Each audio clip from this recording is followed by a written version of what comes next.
Yakambe situfamu kubanga abantu banga bakirimu uyo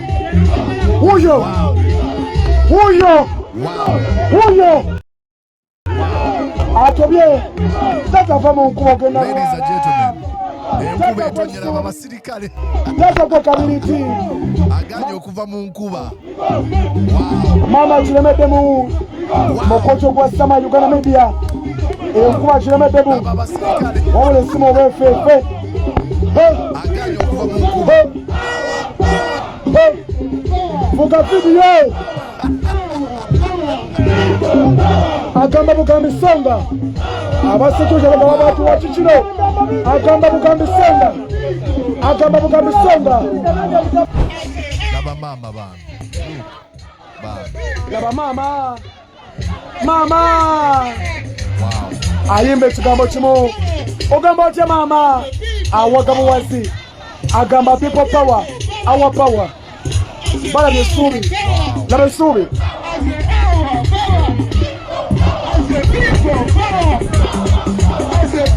bw'alinya kutaka wansi bwati enkuba esimuludde.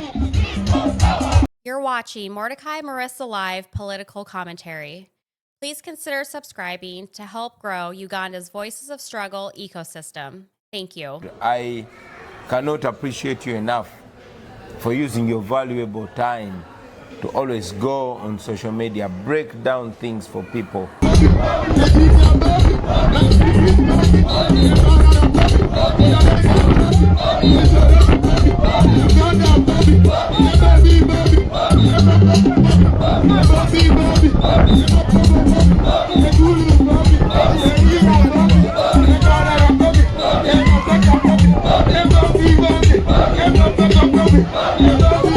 Oli kumukutu kwa sama Uganda media tuli live ku Facebook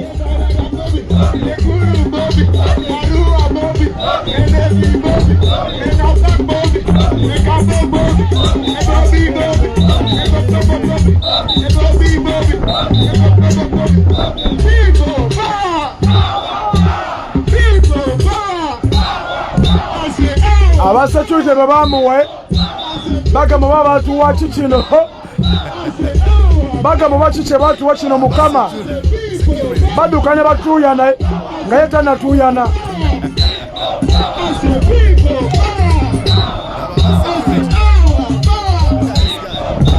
ali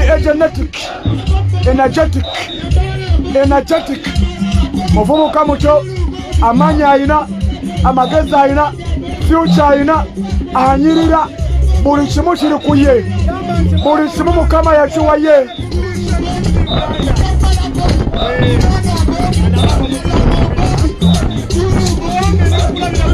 Ladies and gentlemen, adduka agenda ku venue Museveni manja gana akola mu bino Allahumma salli kabir.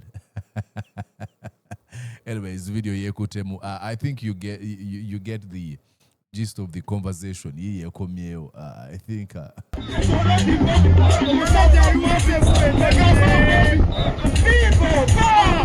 make sure please you subscribe. Nkusaba obere ngo subscribinga gwe ali mukola ba video eno.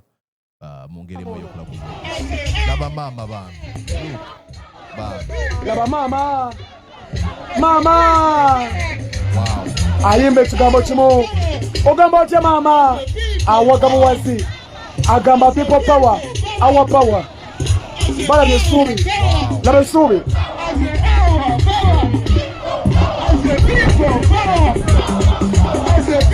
bw'alinya kutaka wansi bwati enkuba esimuludde.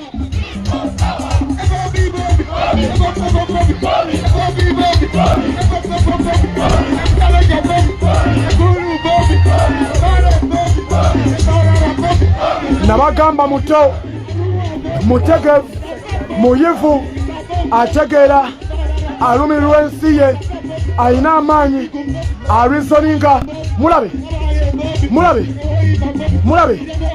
mukooti oli ku bwa sama Uganda media nsinzira live ku Facebook enkuba esuse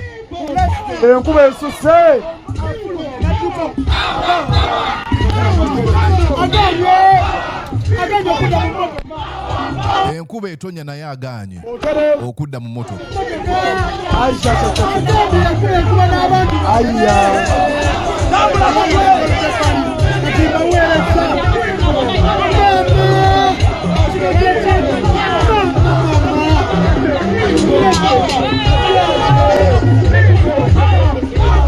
Aganye okudda mu motoka. Katubirabire ku Facebook. Enkuba esuse naye agambye engeri abantu bange kye bakirimu nange kankibeeremu.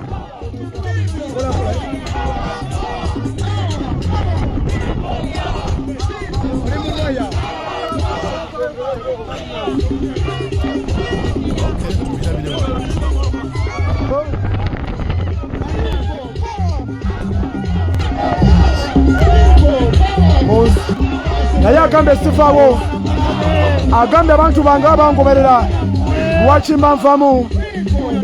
Enkuba esuse naye agambye sikifaamu kubanga abantu bange bakirimu. Wuyo wuyo wuyo wuyo atobye tatava mu nkuba ogenda enkuba etonyera abasirikale tatava kabiriti aganye okuva mu nkuba. mama kiremeddemu mukoco gwa sama Uganda media.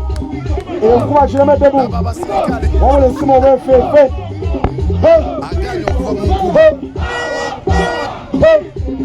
vuga vidiyo agamba bugambi songa abasituja bagaba batuwa kikiro. Agamba bugambi songa, agamba bugambi songa, agamba bugambi songa, agamba bugambi songa. Avama ekigambo kimu songa akateeka paka ekibiri kimama. Lwaki enkuba tekivuddemu taata? Enso gitadde ku bunkenke. Agamba bugambi songa, agamba bugambi songa, agamba bugambi songa. Songa laba amaanyi, laba amaanyi, laba amaanyi, laba egenetic, ali egenetic, ali egenetic.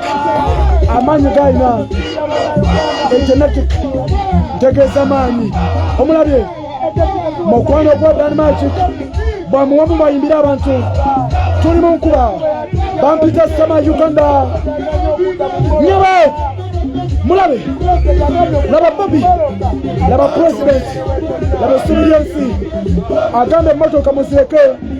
Enkuba etonya aganye okuva mu nkuba. Genda kudduka n'abantu bange.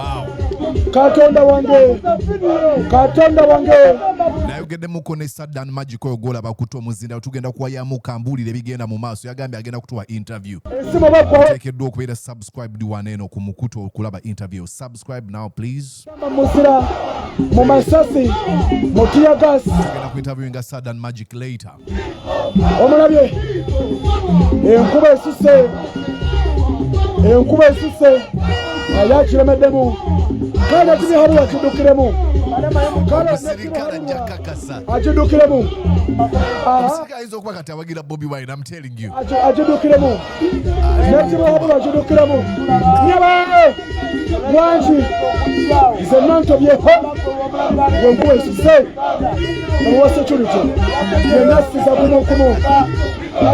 Omusirikale ayinza okuba kati awagira Bobi Wine bino kuba kye bamutaddemu takikkiriza. Banyabo abakyagwa ku mitego. Omulabye nkugambe muto alina vision capacity, alina amaanyi, alumirirwa ensi ye. Bakaddukira bbanga ki ladies and gentlemen? Yakadduka kilometers 8 katawumudde.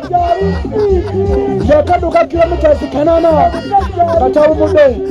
Yakadduka kilometers 8. Kilometers 8. Kilometers 8 katawumudde. Baganda bange bera boto bachani. Now this is passion. This is connecting with your people. This is love. Basabo ne banyabo. Laba haita we mabega omulengera ali mu white. Mulabe laba footwork. Laba footwork. Laba footwork wansawo. Laba footwork.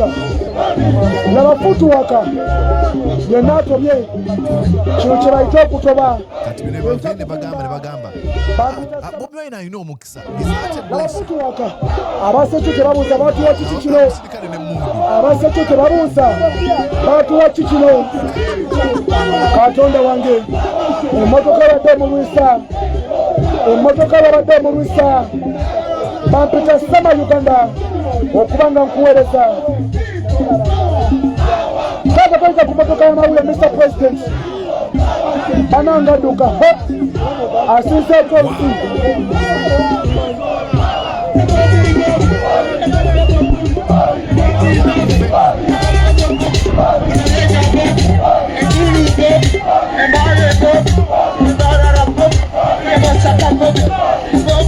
Please subscribe to the feed. Subscribe here. I ask you to do that, please. Subscription ya bwiri wala baluza and subscription osasula sente. Just go and subscribe. Chijja kuba chiwedde. Agamba tugende maaso.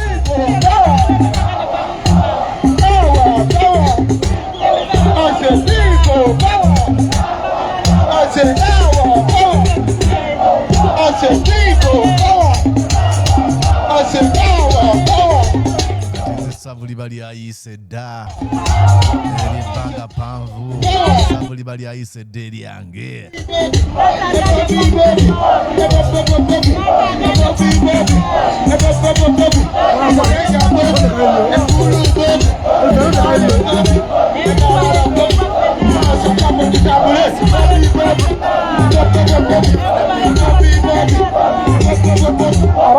n'omusirikale n'emmundu bambye mukyala wattu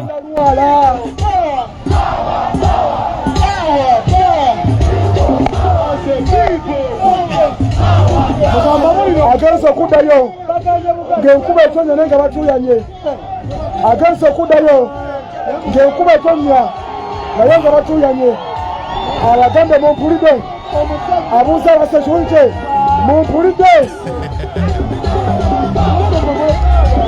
Ontere Mokuti oli kugwa Sama Uganda osinzira okubanga olaba nabagamba ali energetic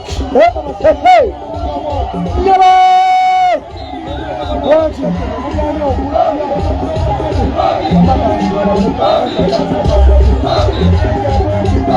eno mu byalo gy'otasuubira nti abantu bayinza okuba bamulindiridde. Look at this. simu yonna eyingiddemu amazzi oba bakyala basimanyi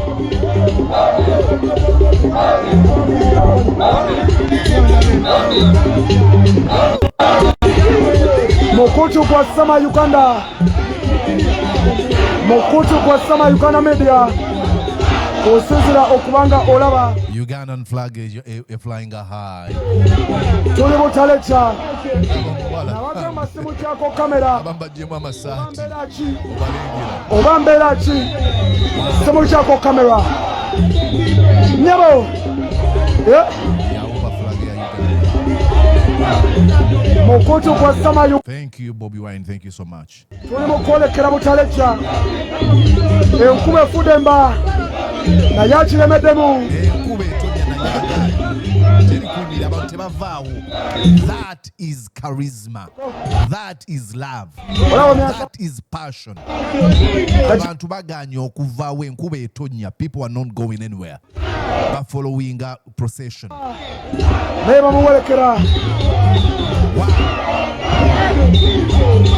enkuba efudde mba naye bali mu kumuwolekera enkuba mpitirivu bamaama bataata abaana bagamba olw'ensi yaffe n'ebigambo bye by'essuubi tetugenda kivaamu. Wow. Hey, ladies and gentlemen, kino kitulaga ki? Despite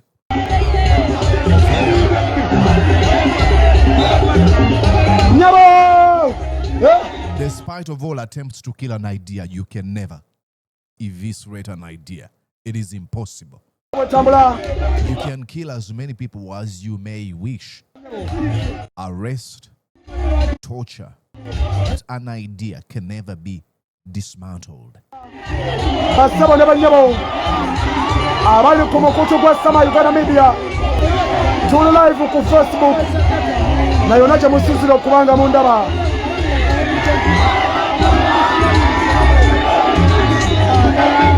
Tuli mukolekera Butaleja,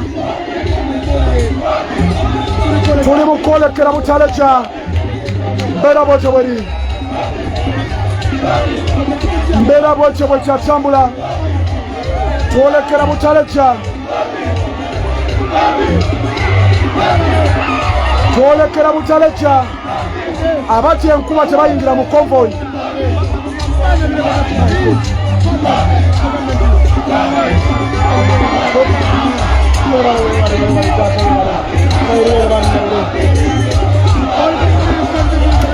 This summer UG guy has done an amazing job. Lava knows this is a Guniza police. Mweba sula buyumba.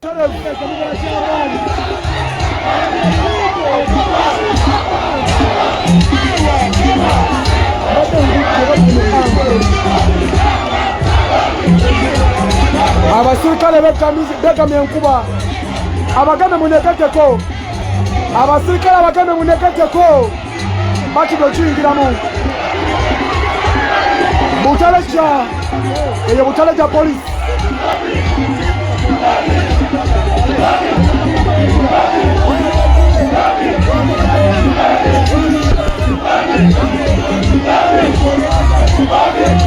Tutuse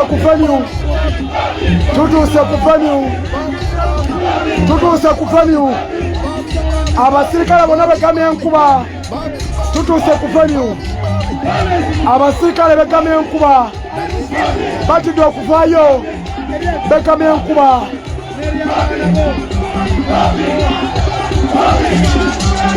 Abasirikale batidde okuvaayo. Begamye enkuba.